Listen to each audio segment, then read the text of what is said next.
It's Ryan Fowler with InnerMasculine.com. We have another interview with my good friend Jorge. And Jorge, you're down in Mexico.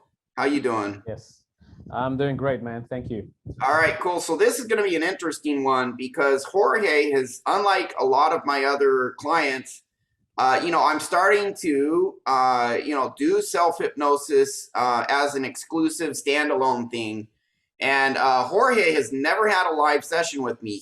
In fact, I taught this to a bunch of guys at Jonathan MLD's Inner Game Summit, and it was one webinar, and I gave them a trauma clearing audio and a worksheet with instructions, and that's all they got. And the guys who used it got, I don't know if there's any that didn't get good results, but I was getting tons of reports of just awesome results. People just like, holy crap, this is crazy. And Jorge is one of those guys. So Jorge, you're going to share your story and say, how no live sessions with me, just listening to audios with some training, and kind of, tell the world how's this worked for you. So how did you find, tell me about, a little bit about your background and then how you came across and, the self-hypno, how that got started. Well, I'm like you said, I'm from Mexico. I was born and raised in Mexico. Mm-hmm. Currently, I work in real estate in sales. Mm-hmm. I've been doing that for like 2 years. Before that, I was in fitness. I did it for a long time. I was, you could say I was very successful. I like to be an innovator. Mm-hmm. And then a few years ago, about 2 years ago, I found out about John from MLD, Yep. Modern Life Dating. Our good friend. And then I saw an interview with you and him. You were in his show. Mm-hmm. And you were talking about clearing trauma and how people actually were changing their behavior because it was coming from their core beliefs. Mm-hmm. And I realized I always had some issues because people were telling me, dude, you have so much potential, but we just don't see it getting to that level where you should be, where you could be. Wow. So you were told that just your whole life, or? Yeah. Wow. Yeah. Okay. And, from different people, like, oh, you could be doing this, you could be doing that. And I, to be honest, I was trying, but at the same time, I felt stuck. And I always felt like, why am I doing this to myself? Why am I not where I should be? And how were you stuck, and what do you think it was that made you stuck? I think a lot of it was toxic shame, a lot of core beliefs that I had since I was a child. We grew up. And you mean subconscious, of course. Subconscious, yeah, subconscious. Stuff that you learn that you're not important, that you don't deserve good things, because, those were the messages that I was given as a kid in different ways, overtly and covertly. That's when all this core stuff forms, and then it's there the rest of our life unless we change it with some of these methods. But go ahead. Yeah. I had a lot of issues about rejection. I couldn't take rejection very well. And in any form, I'm not talking about just women or dating. I'm talking about sales. If I didn't, if I made a sales appointment and the prospect wouldn't show up, I would feel like, what's wrong with me? I couldn't verbalize it, but that's how we feel. And how painful was that feeling? How would it last the whole day? Was it a 5 out of 10, moderately painful, or stronger, weaker? I mean, I would tell myself it's no big deal. It's not about me. But to be honest, I felt like crap, and it would add up. It would add up every time. But then I would have every once in a while a good sale. Mm-hmm. And then I would feel like, oh my gosh, I have all this money. And now when I had money, I felt powerful. When I didn't have money, I felt like crap. Yeah. And, that's not a good thing. So I'm going to tell you what I think the underlying subconscious program is. You tell me if I'm off, or if I'm spot on. If I'm off, how am I off? What I get from this is, in a subconscious program forms in our childhood, it's a belief or interpretation tied to a feeling. So that sounds to me like if I'm rejected, it means I'm no good. If I fail, it means I'm no good. Not good enough or worthless, or however it applies to you. Is that do you believe that is the case for you, or would you put it differently? That's the case for me. That's Cool. definitely the case for me. It would. Okay. I was like a contrast in many aspects because people would tell me that I gave an amazing first impression. But then Well, you're a good-looking guy, man. I was. mean, and you Oh, do thank present you. yourself well. No homo. Well, no, I know. But my mom and my dad, they really paid attention to what they were doing. Okay, cool. Nice. And it happened with women as well. I would start, very charming. In many occasions, I would close on the first or second date, and then they would ghost me, or they would break up with me because they said I was too nice. And to be honest, I was trying to get them to like me by being nice to them. I wasn't being validation nice. seeking. Exactly. I was seeking validation. And that is, I don't feel good enough just for who I am. I need their validation. Exactly. To be good enough. Yeah. And I wasn't being, it wasn't genuine, or, it wasn't real nice. I was being nice because I wanted something back. So that's not being nice. That's called a covert contract. Exactly. Being a manipulator. That's Robert Glover, No More Mr. Nice Guy, talks about that. Yeah. Exactly. Yeah. That's one book I read that really opened my eyes, but I still didn't have the tools to change the inside narrative. Yeah. So from the inner masculine standpoint, these beliefs form in your childhood. As a child, you're observing everything. This thing happened. My mom treats me this way. Kids bully me, whatever. What does it mean? And we're trying to figure out our value among other things, and when we're growing up. And so the belief that developed in you that's tied to a feeling is, if I'm rejected, means I'm not good enough. If I fail or make a mistake, means I'm not good enough. And there is a feeling tied to that. So as adults, anytime we go through the world, there's something in the outside world that is a match for the belief in us. It spikes that shitty feeling. And that's all from your childhood. That's a subconscious program. This other one is, if, let me ask you, do you feel you got enough validation and approval? If you don't mind saying, you can say you want to keep it private, that's fine. But you feel you got adequate love, validation, approval from your mom? No. Okay. So what happens as a child, we don't get that.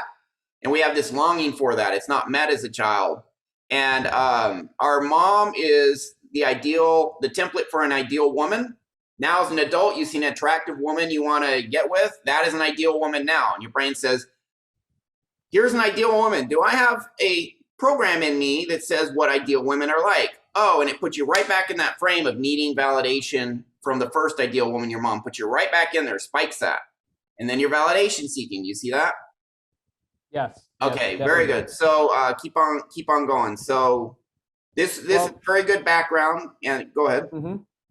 Well, the thing, for example, with my mom, it was quite an interesting case. My mom died when I was born, and then my dad got married again when I was 5 years old. Oh, okay.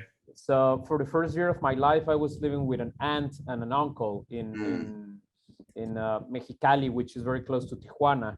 Okay. And then they were getting divorced, so they sent me back here when I was a year and a half. They sent me to my family in Monterrey. Very difficult times for my father. That will create anxiety for a kid. Exactly. You're not safe. That type of thing. Exactly. Yeah. I always had that feeling that I was going to be pushed away at some point, and it's something that came up during the hypnosis. Mm-hmm. And then my dad got married when I was 5, and my stepmom, who I called mom, to be honest, she did the best she could with what she had. Yeah. But I don't think she was completely ready for that. Yeah. But, okay. The crazy part, right now, I have a really good relationship with her. Okay, so this is really good background. So what I'd like to know now is, you saw me on John MLD's show, and that resonated with you. So tell me about starting to use the self-hypno, and what was the process like? How much training did you have? What did I do? What was the first few sessions like? What happened? What was the benefit? All of that. After the webinar, during the webinar, we did that. You led us into the hypnosis. That's the Inner Game Summit that Jonathan Summit. MLD hosted, and I did a webinar for. Yeah, okay. And I followed it. I was really tired, so I couldn't really finish it because I've been working all day. But I said, you know what? Next day, I looked at the questionnaire you have, the Dive to the Five. Dive to the Five worksheet. That is in the subconscious optimization system that you can purchase. Intermasculine.com, coming soon. It'll be out July or August 2022. So you did the worksheet, and what did that worksheet do for you? It started bringing out stuff that I had. I had to be very honest with myself about how I was feeling, and then when I went into the first session, the first time I listened to the audio, it brought up some deep rooted stuff, man. Like the first time I was crying big time. You got to feel it to heal it. Exactly. In hypnosis, we can say in hypnosis, you're still conscious, but it puts your brain in a state where we can literally reprogram your subconscious in hypnosis. Even though you're still conscious, you're very relaxed. But if you are not connected to the bad programs, it doesn't know what to send away when we say send it away. And again, a program is a belief tied to a feeling. If you're not feeling that feeling, you're not connected to the program. You got to feel it to heal it. You got to connect to the program to send it away. So you connected to some really deep stuff, and then what happened? Well, I remember when I finished, I did it at night. So after that, I took a shower, went to bed. I just felt like a weight, got off my shoulders. And this was like your first real attempt at the session? This is my first, yeah. Okay. And I went back to work, and a couple of days later, I'm talking to my business partner in the real estate firm, and he tells me, "You look different. You don't seem like you're jumpy. You look like very peaceful." And I've had people do sessions with me just on that. They're like, "My friend's different. He's like super confident now. I want that. Can I do a session?" Yeah. Okay, go. Yeah. Keep going. And he noticed. And then he heard me make some phone calls. And I'm making a couple of phone calls, sales phone calls, and he said, "Man, that's a big difference." I mean, we keep each other, accountable, giving each other feedback all the time to improve. That's good. He said, "You sounded like you were telling the dude, I'm giving you a chance for something good. You didn't sound like you were begging him, like, oh, please buy this for me. This is going to be really good. I really need this commission." He said, "You sounded completely different." And I've been able to make connections that way with different people. Yeah. And currently I'm after 2 commissions that might add up to around $30,000. Wow, US, is that right? Yeah. Yeah, that's great. That would be the equivalent to US currency. And just to give you people an idea, in Mexico, that's like 100 grand in the US or something, 80. Well, in Mexico, the monthly wage is around $500. And 80% of people in Mexico make $500 to $600 a month. And only about 20% of Mexicans make more than that. Wow. So for me to be closing those big commissions puts me in the 1% of earners in Mexico. Congratulations, man. Thank you. You said something about you had anxiety about closing deals. Can you? Yeah. Now, also one thing I just want to point out is when we do the self-hypnosis audios, we have you connect to the bad stuff. It's one of 5 things. I'm not good enough. I don't fit in. I can't get what I want, or I'm angry, resentful at something, unresolved, or I'm not safe. So you find out which of the 5 apply to what you struggle with, how it applies exactly. You explore it fully. You get fully connected to it. We get that out. But then we put all sorts of good stuff in. Unconditional self-love. You have massive value just for who you are. Failure doesn't affect your value. So we do that, all that in the audio. So now you're starting to see. And how many sessions had he done for this difference? for this, at this point? I've worked in different aspects of my, you know, different things that make me anxious, but I would say No, at this point where your partner was like, "You're different, man. What's going on? How many sessions had you done?" one One session. one session, and That's not going to cure everything, but you can have a massive difference. Yeah. And that session, how long did it last? I didn't even do it. You listened to a recording of me speaking, and it's about 52 minutes, I think. Yeah, it's like 46. Yeah. Yeah, something like that. And it really, and I do it every time I feel myself a little bit anxious about something. I said, okay, what is making me anxious? So I pull out the sheet, I fill out the dive to the 5, and then I said, oh, okay, this is what's really bugging me. So I go into the you find out what's underneath it all, why you're struggling, what's deep down, and then you clear it with the audio, and then you put good stuff in to replace it. That's the format. Exactly. Yeah, go ahead. I noticed I wasn't following up properly on my customers, because somewhere deep inside me I was telling myself, Jorge, you don't deserve to make $5,000 commissions, $6,000 commissions. That's not for you. I'm not good enough. I can't get that. Yeah, I can't get what I want. You know, if your mom doesn't believe in you, I mean, like my mom sometimes keeps asking me, like, when are you gonna get a job where you get paid monthly? I said, I don't want that. I want commissions.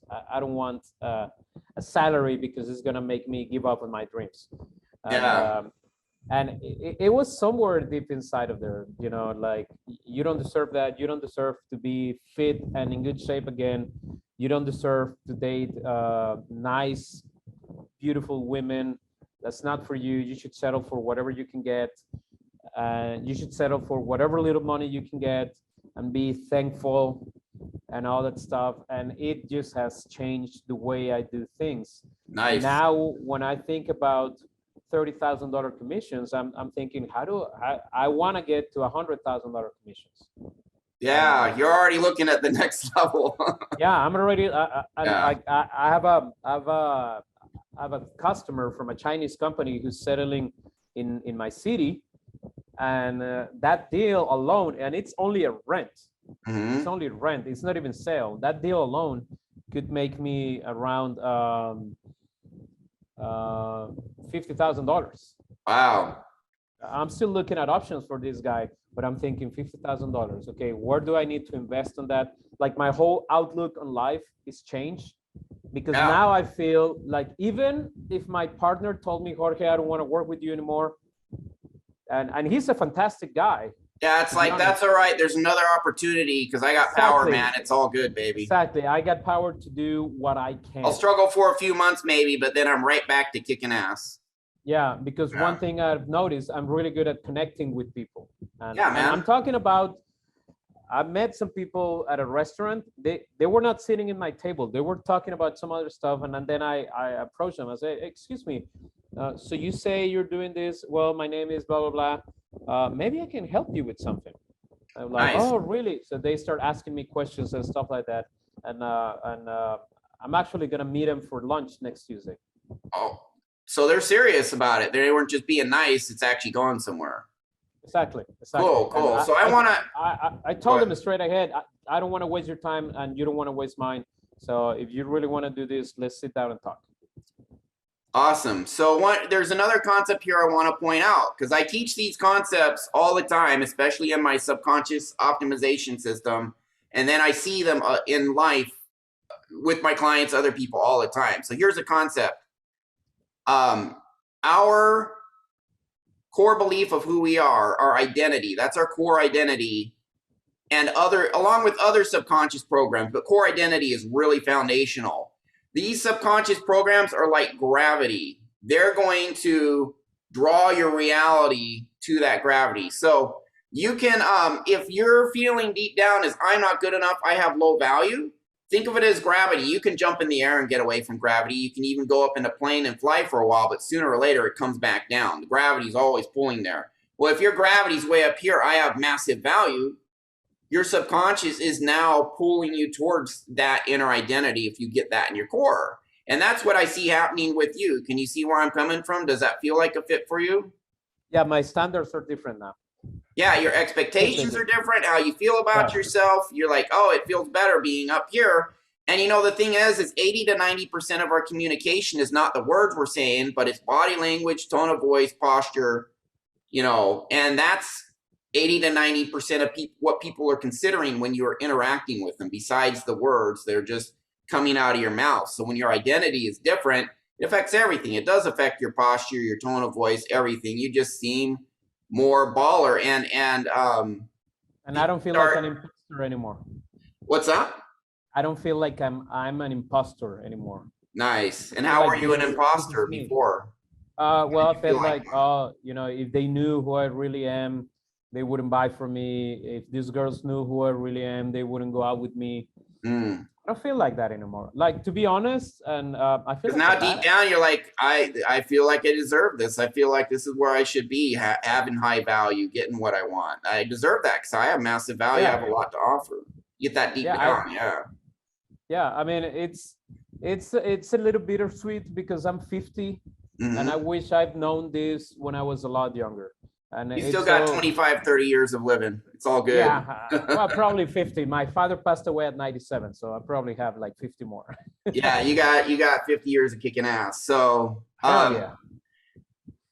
One thing you mentioned to me, you mentioned this on a Telegram chat, and that's that and some other reasons we started connecting.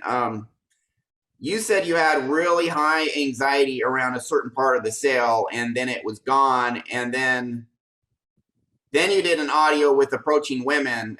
Can you talk about both of those, what that anxiety was about, and then what happened after listening to the audio? Well, the anxiety about closing a sale was pretty much telling the customer, I need you to make a decision. You know, are you sure this is for you? Like, and why does that cause anxiety? Because I wanted the customer to like me. Yeah, okay. And because I was seeking validation. Yeah. And anxiety means we sense there's something that could go wrong to cause pain. There could be pain around the situation. So what was the potential pain when it came to closing deals or them making a decision? What's the potential pain there for you? Or what was it? Rejection for them to tell me, no, I don't want to do this, or, you know, whatever. Yeah. Or that they would change their mind at the last minute. You know, in real estate, we say it's not over until the dotted line is signed. Yeah, of course.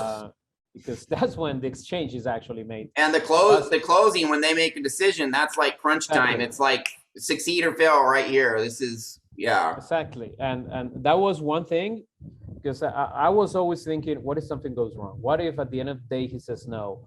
What if, you know, if I push him, if I tell him, you know, because sometimes now I tell them, listen, are you sure this is for you? Because I don't want to waste your time, and I don't want to waste my time. And they look at me like. That sounds good. Yeah, keep going. I'm sorry. Yeah, I mean, they look at me like, are you serious? Like, yeah, dude, like, listen, maybe this is not the right fit for you. And that's actually in sales, that's the takeaway. Yeah. Because if you push towards them, they have sales resistance. But then I don't know if this is right for you. They're like, oh wait, and it pulls them in. Exactly. But you are naturally doing that now. Is that right? Oh yeah, yeah. I tell them right away, I don't want to waste my fucking time. And I tell them, dude, listen, if you don't have the means for that, I mean, that's okay. I can find you something cheaper. Maybe this is not the right thing for you. And they're like, no, I have the means. I just got to look at numbers. I said, and they tell me I got to think about it. And I said, what do you got to think about? Like, you have a chair where you sit down and you think about it? I got that from Alex Hormozi. Yeah. And they look at me and said, if you need information, I'm your source for information. So come on, tell me what is stopping you. Yeah. And cool. Before, I was afraid of telling them that because I thought they were going to reject me. You don't want them to get pissed off. Whatever. Yeah. And I thought, if I get him to like me, he's going to buy from me. No, if I get him to respect me, he's going to buy from me. Liking you doesn't get shit done.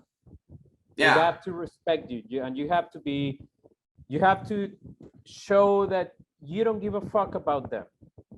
You want to help them, but if they don't want help, that's fine. You're not the only person in the world. So what was your anxiety 0 to 10? What was it before and what is it now after you, and how many sessions did it take to get from the higher anxiety to the lower? It was around 10. I would say to get to the low. Right now I'm somewhere around 1 or 2. 1 or 2 out of 10. What was the anxiety Out of at 10. before at the close? Before it was 10. It was 10. Wow. Okay. My hands were sweating back then. You're just more alpha now, bro. This is like natural alpha behavior because this is what deep down confidence does. If you realize I have massive value, even if I'm rejected or if I fail now, I know it's a numbers game and it doesn't affect my value. I'm the fucking boss no matter what. It's all good. I have value. You know, there's failure is part of life. Getting rejected is part of sales, but it doesn't affect my value. I believe in myself. I know the success will come. If not this guy, the next guy. If you feel that deep down, now you have this deep alpha confidence. So how many sessions did it take to get from 10 out of 10 down to 1 or 2 anxiety? About 4. I would say about 4. And that took me like 2 weeks, 2 to 3 weeks. Wow. Because I was working on different, like my approach anxiety about when it came to women. It was high. Yeah. What was your approach anxiety with women before? What is it now? Around, I can talk to women, but I mean, back then I could talk to women, but I couldn't like really like get to the point of, yeah, let's go out, let's hang out and be straightforward. But it was somewhere, you know, around 9 or 8. Okay. When it came to flirting. And what is it now? Like 1 or 2. Nice. How many sessions did that take? That took a little bit longer. Okay. Well, the first time I did it, this was just self-hypnosis. This wasn't me doing a session for you. This is a 45-minute audio, doing the worksheet, connecting to it, sending it away. So tell me about that. How long did that take? Well, the first time I went out to the clubs and I got rejected a bunch of times. And, you know, I wanted to feel the anxiety. So I came home. Good thing I live very close to the clubs. I came home. I did 1 session. I went out the next day and my anxiety, you know, which was around 8 or 9, came down to like a 4. And then I kept on working on different things. And I you could say it took me probably like 5 or 6 sessions. Okay. Because now I even approach people when I'm out skating. I don't approach women at the gym because I don't like to get distracted. But when I'm out skating, I've met a lot of women. I think I told you about, you know, going out to the club. I've been meeting different women, and I don't care if they reject me anymore. Like, and why don't you care? What's the internal dialogue or what's the internal belief now? I'm a badass. I don't need their validation. and well, this is the thing. The shed test, it just doesn't even, I don't even care about it. Because women will do shit testing. 100%. Listen, before, I knew what shit tests were for like 2 years before I like cleared my internal trauma surrounding, you know, this subconscious afraid of rejection. And I knew what they were, and I kept failing the shit test even though I knew what they were. Yeah. And then I'd always be like afterwards, oh my God, she shit tested me, and I just totally gave in. Or you know, sometimes they even know when they're shit testing me, and the feeling just leads me to cave in anyways. And now I literally don't care. I'm like, whatever, you know, there's someone else. If we're not a fit, you know, now I'm with a woman, and it's like, hey, if we're not a fit, that's fine. And I do have a little bit of, hey, don't waste my time, because if you're not a fit, I'd rather spend my time productively. I'll be happier with someone who is a fit for me. So they can tell I'm actually like screening girls now. And it's like, okay, is this a girl who I want with me? Or is she going to waste my time and make my life a pain in the ass? You know, is she going to like, I take her out and I pay for the date and I don't get anything because she's just trying to play me or what? I don't want to deal with that. I'll get rid of her ASAP. I don't care. There's someone else. Yeah. So I know I have value and I know I deserve and can get that. That's what's in my favor. Yeah, and that's how I feel now, because I'm able to hold my frame. Like I told you, last Friday I went out with some friends. I've been skating. I've been learning how to inline skate, and it's a bunch of it's a very young crowd. You know, between 18 to maybe 29, 30. Maybe I'll pick that up in Mexico after my back surgery. Dude, it's a lot of fun. It's a great way to meet women, because half of the men are gay. Oh, that are in the park. Yeah. Yeah. Okay. In the park. So 2 girls for every straight guy. Nice. Exactly. Yeah, okay. And nice. So, you know, we went to this place. I was leading pretty much the pack, the interaction. I remember this one girl. who told me, how old are you?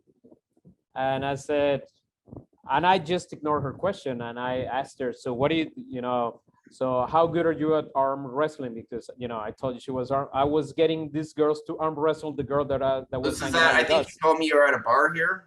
Yeah, I was at a bar nearby. And how my old was house. she? She was 21. She's 21, you're 50. Go ahead. Yeah. And then she told me, aren't you old enough to be my dad? I said, sure, you can call me daddy. And she started laughing like crazy. and I have some girls call me daddy. It's hilarious. I love it. Hey, listen, if they want to call me daddy, that's fine. And then she started laughing and she came over with us.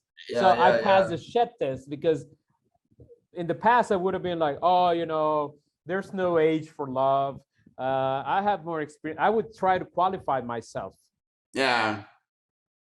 Women, if you're reasonably in shape and you're like confident alpha and you have game, not all women who are in their 20s will be attracted to an older guy, but a lot of them will. A lot of them will. Because it's rare. It's rare on any age, but especially guys their age, it's rare. Yeah, and and it's like they say, I play with them and I play with them. Yeah. They pretty much, what I noticed when I was dancing with there were these three girls like rubbing their butts on me when we were dancing. And all these girls, they got there with these guys that I know are hitting on them. But what was the difference? I was being fun, and girls, they want an experience. And they want to have fun. It's all emotional for them. Rollo Tomasi says a woman would rather share an alpha with other women than be saddled one-on-one with the beta. Well, it's also a woman would rather be with an alpha 25 years older than with a beta her age. Exactly. Yeah. And it makes a big difference. And I didn't talk about what I do for a living. I don't talk about how much money I make. Yeah. I just have a great time, and I'm out there to have fun. I'm not out there to sit on a corner and just look at people. I'm out there to have a great time. Nice. And we finished that night at around 5 in the morning. Okay. It was a fun time. And then Saturday I tested my frame with my friends.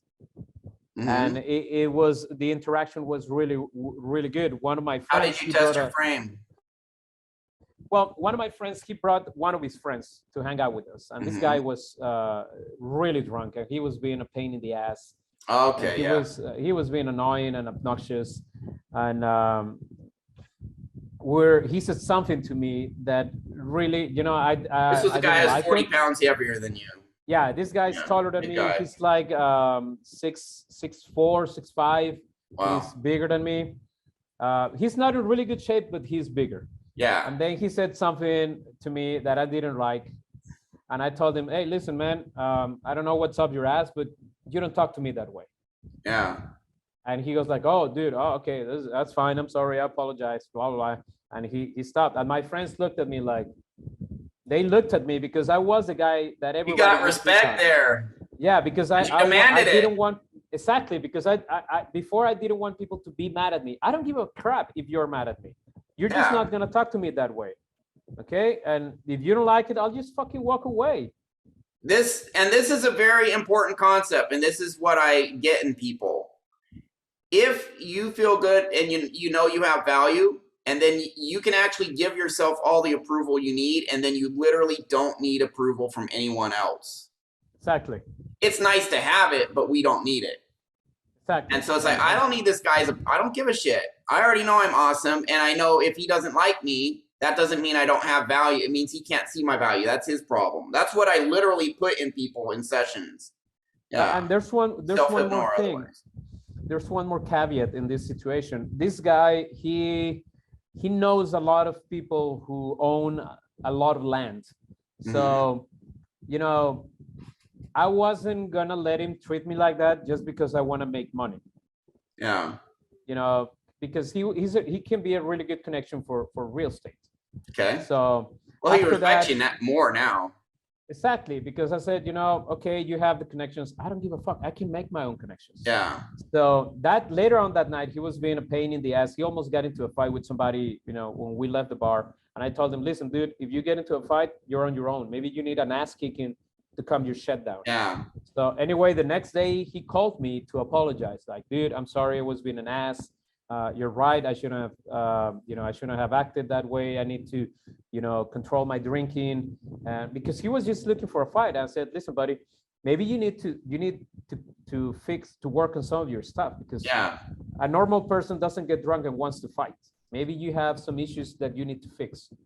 Yeah, see, deep down, even people who are being bullies or jerks or assholes, whatever, they know they're being jerks. They know they're being a-holes.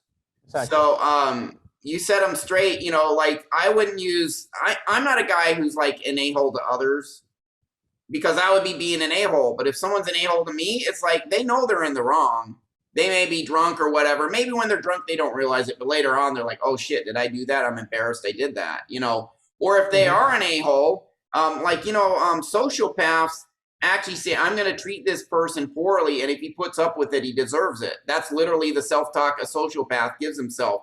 If this person lets me take advantage of it, you know, that means they're weak and they deserve it.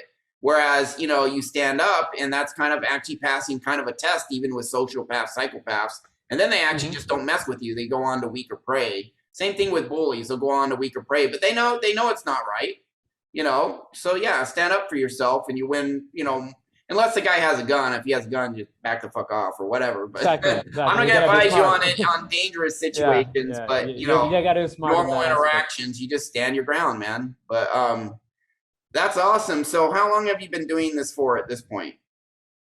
Let's see, when did we start? Like 3 months ago? Yeah, about 3 months ago. So like it was about, sounds like it was 4 sessions to get over your sales anxiety, get confident. Even after 1 session, it was better. Is that right? Yeah. And like another 5 or 6, more confidence with women. So that was like 10 sessions. And how often are you doing this a week now? Just listening to my audios. Twice a week, okay. Because I try to put myself in situations where I face anxiety. I am always looking for something. Okay, what is making me anxious in different situations? That's just more opportunities to clear more bad programs in you. Instead of running away from pain, I run towards pain to get the anxiety up, and then so I can clear it. Yeah, I mean, so if you feel it, you can feel it. So if you put yourself in a situation where you're triggering a program you don't normally feel, you're now able to clear that, and now you're even more confident. And you feel even better, and you're even more productive. So that's great. You're proactive like that. I even applied it to skating, because, you know, I was very self-conscious, like, oh, I don't want to look like an idiot, blah, blah, blah, blah. And then I said, why am I caring about what other people think of me when I skate? Because everybody has to start somewhere, right? So I have I have a lady worth 100 million by age 29, and a guy worth 400 to 500 million, who both say this. You know, they're not afraid to get laughed at and look stupid, and that's a key to their success. That's I have a clip that's coming out. The alpha mindset. I'm gonna analyze these videos of those super high net worth individuals and how they say, I'm not afraid of failure. I'm not afraid of looking stupid. That's why I keep learning. Other people laugh at me. I'm laughing at the inside because I'm winning in the long run, because I'm willing to look stupid and learn. Exactly. And those other people playing it safe don't take risks and don't learn. They don't get laughed at. They stay safe, but they don't become a baller, $400 million net worth person. Exactly. So that's going to be in my alpha mindset YouTube video coming out soon. Compliment to the SOS program, but go ahead. Well, this is the thing. When I realized I was getting anxious about people laughing at me or looking at me, I went like, you know what? I don't give a fuck. So I came home that night. I did the session on the audio. My anxiety cleared big time, and I've been improving my skating technique because of that. And I've fallen on my ass a bunch of times. Oh yeah. But this is a good thing, is that when I don't know something, I just ask some other guy that I see who's better than me. I said, dude, how do you do that? Or what exercises do you recommend that I do? Or what drills?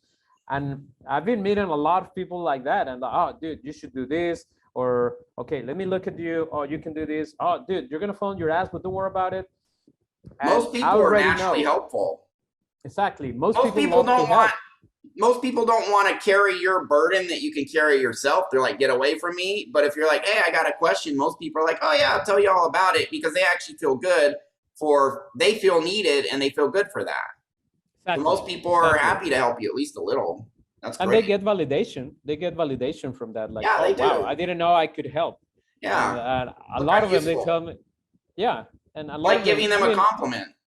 exactly, and that's pretty much when you ask somebody for help, they feel like they feel important, that like they can make a difference, maybe a little difference, but that makes them feel like, oh look, I didn't know I could actually be helpful for other people. And these guys are not, you know, skating instructors. They're just guys that skate really well. Yeah. And one of them, he's been skating for like 16 years, you know, since he was like 5 years old. He's like 21 years old, and he's amazing, man. He's like, this guy he can do whatever the fuck he wants. Yeah. And he's been helping me a lot. And like, dude, okay. And he's been very helpful. And he was like, you know what? He told me the other day, you know what is really something that I really admire about you? You're 50 and you don't give a fuck. Yeah, You're man. learning something that other He's people learning say, from oh, you, I'm too man. old. Exactly. You learn from each other. Awesome. Exactly. So we're gonna wrap it up, but just what would you say to anyone thinking of, you know, who doesn't have confidence or is struggling in some other way, doesn't feel good enough, or poverty mindset, you know, whatever else they're struggling with? What would you say to them if they're thinking of like getting my course or doing a session with me? What would you tell them? You cannot afford not to do this for your life. I mean, honestly, if you want to live your best possible life, it doesn't matter what you read. It doesn't matter, you know, how many conferences you go to, how many podcasts you listen to. If you don't fix the inner part of yourself, your inner core beliefs, nothing is going to change, because you're going to find a way, because of what you believe deep inside of you, to sabotage yourself. And you're never going to reach that potential. That's why so many self-help books don't help, because it doesn't change your inside to give you the power to then use the info and internalize it. Is that what you're saying? The thing is that they stay in the conscious level. You got to go to the subconscious level. You got to change the deep down beliefs in you subconsciously. Exactly. Yeah. The software, you got to change the software, and this is the best way to change the software. It has changed my life. People have noticed it. Even my mom have noticed it. Nice. Because now my relationship with her has become so much better. How are people treating you differently? Well, they ask for advice. Isn't that crazy? Did they be asked before? No, not so much in a way of what I, you know, like I told you, I've been doing real estate for only 2 years, something like that. Now they ask me as if they see me as an expert. They see you as a leader. They're like, here's the alpha. Here's the guy who knows what's going on. Here's the leader in the group. Here's the expert. Okay, listen, even people who are successful in business, they come to me like, listen, I want to invest in real estate. What do you recommend? And these guys are driving, you know, expensive cars, and they live in these beautiful houses. Yeah, all these opportunities coming to you now, just by having innate self-belief and confidence. Like people just pick up on it. Yeah, awesome. And I'm thinking, these guys know people with more experience than me, like people who have like 30 years of experience. I've only been doing this for 2 years, but they now see me like a badass expert when it comes to this. And it's because when I talk to people, when we're having these conversations, I sound like an expert. Nice. Because I believe in my deep core. I know I still have a lot of things to learn, but I don't care, because I know I'm a badass. And if I don't know something, you're on the path, man. Exactly. You're on the path of greatness. Exactly. All you need to do is keep moving forward. It's all good. There'll be challenge. There's no greatness without challenge, adversity. Hey, bring it on. It's meant to be overcome. It's meant to make us tougher. And that's where I get, and now that's where I get my dopamine hits. Not from watching, you know, beautiful women on the internet, not from other things. I get my dopamine hits from embracing challenges and doing things that may be uncomfortable. Yeah, because it The mindset confirms that, look, we put in you have high value, and it confirms, exactly. wow, I overcame this. See, I do have high value. So like I said, you have a program, a belief in you tied to a feeling, and anytime anything in the outside world matches it, spikes the emotion. So now you have I'm awesome, and anytime you do something to confirm it, spikes that great feeling. And we're designed to pursue pleasure, avoid pain, and so now you're looking forward to overcoming these challenges and spiking that dopamine. That, hey, look, see, it just confirmed what I already know. I'm awesome. Now it feels great, and now you're pursuing pleasure along this path. That's amazing. Yeah, Good for I'm a you, man. badass and I'm aware of that.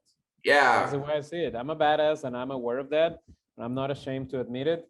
And yeah. I'm such a badass that I'm not afraid to ask for help. Yeah, we talked like a month or two ago. Your energy's even better than the last time. Yeah, yeah, it just keeps getting It better. got better. Like it was decent before. Now you're just like on fire, man. Good for you. Yeah. Well, Yeah, it's go ahead. It's insane how natural that comes to me now. Amazing. So it's an honor and a privilege. Thank you for doing this interview, sharing this with other guys. You're doing a service for other guys who struggle and are looking to up level. Any final thoughts for anyone on of our YouTube audience? Don't wait. I'm seriously, do not wait. If you're thinking, oh, I don't have the money, find the freaking way to get the money. Go mow lawns, go wash cars, whatever. This is going to be the best investment you can do in your life because it's going to be in yourself. I'm curious if you could put a cash value on this program. How much would you say it was worth, or could you even do that? How much I would say was I'm going to sell it for $4.99, and that's going to be a lot more than I gave you. I gave you the core stuff. Yeah, $4.99. Listen, $4.99 for this in the next year. We'll see after that. I'll be selling new stuff too. Session with me, 600. I would say that you can get 100-fold out of those $500, out of those $4.99. I wouldn't say, oh, you're gonna get twice back now. I would say you're gonna get 100-fold, and I cannot even. You gotta use it. You gotta do it and use it. You gotta use it. You gotta go for it. The payback to the effort and price though is massive. Yeah. Yeah, the yield is insane. The yield is insane. All right. So, go ahead. Don't waste your time. Don't waste your life. Go ahead and do it, man. It's gonna change your life. This is nuclear powered stuff. That's why I'm doing this. I'm quitting my very high paying. My day job, I can work anywhere in the world doing it. 200 grand a year or 180 or whatever, with other stuff, it's over 200. I'm giving it up. I'm walking away from it. And I'm like, I'm committing to this. This is more important. I'm doing that this year. June, middle of June, 2022, because I believe in this. So, and it sounds like you believe in it too. And I'm glad you've seen the results. I'm on a mission to help men who don't feel good enough to get exactly to where you are and even beyond, because you're going to move forward too. You're not staying where you're at. No. So my honor, my pleasure. Amazing. I appreciate you sharing this. Thank you, Jorge, and we'll end now, but thank you, sir. Thank you so much, Ryan. Anytime. Okay. Thank you.